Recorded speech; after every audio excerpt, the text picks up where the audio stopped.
Rural health centre घारों में Pakistan navy की जानिब से एक रोज़ा फ्री मेडिकल कैंप लगाया गया, जिसमें पाकिस्तान नेवी के माहिर व मारूफ सर्जन और डॉक्टर्स वलीदी डॉक्टर्स ने मरीजों का मुआयना किया। इस मौके पर मेडिकल ऑफिसर डॉक्टर निज़ाम खस्कली का कहना था कि घारों की तारीख में पहली बार पाकिस्तान नेवी के ताउन से मेडिकल कैंप का इनेकाद किया गया है, जिससे बड़ी तादाद में लोगों ने इस्तेफ़ादा हासिल किया है। पाकिस्तान नेवी के कोर कमांडर जवाद का कहना था कि छोटे और मामूली ऑपरेशन का भी इंतज़ाम किया गया है, जबकि बड़े और मेजर ऑपरेशन का फैसला आगा खान अस्पताल में दाखिल होने के बाद किया जाएगा,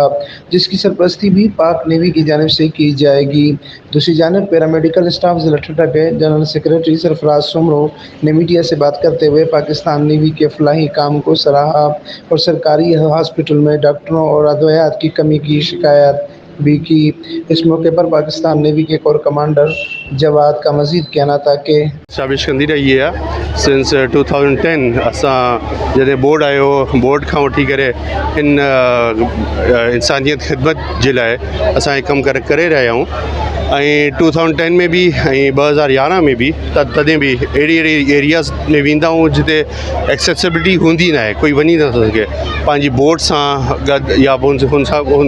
ऐं बोट सां या हेलीकॉप्टर सां।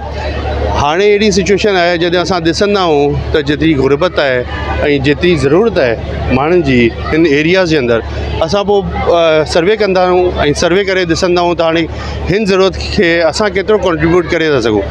जेतिरो घणो पाकिस्तान नेवी कॉन्ट्रीब्यूट करे थी सघे पोइ असां उहो कंदा आहियूं। जेतिरो बि कोस्ट आहे असांजी हाणे कराची जे ॿिन्ही पासनि ते, त बलोचिस्तान में बि ऐं सिंध में बि, त ॿिन्ही पासनि ते असां उहो मेडिकल कैंप्स इस्टेब्लिश कंदा आहियूं ऐं हुनखां पहिरां सर्वे करे ॾिसंदा आहियूं त जिते मर्ज़ी जिते जेतिरा माण्हू आहिनि ऐं जहिड़ी क़िस्म जी ज़रूरत आहे, हर एरिया में डिफरेंट क़िस्म जी ज़रूरत पवंदी आहे। हाणे हिन में असां ॾिसूं पिया घारों में जेका डॉक्टर्स जी टीम आहे असां सां, उहो चवे पई त डेंटल जो मसइलो घणो आहे, त किथे डेंटल जो मसइलो हूंदो आहे, किथे माइयुनि जो मसइलो हूंदो आहे, किथे हार्ट जो मसइलो हूंदो आहे, ब्लड प्रेशर जो हूंदो आहे, त उन हिसाब सां टीम खणी ईंदा आहियूं। ऐं हुनजी हिते हाणे असां जेको जेंट्स सेक्शन आहे, मर्दनि जो सेक्शन ॿियो आहे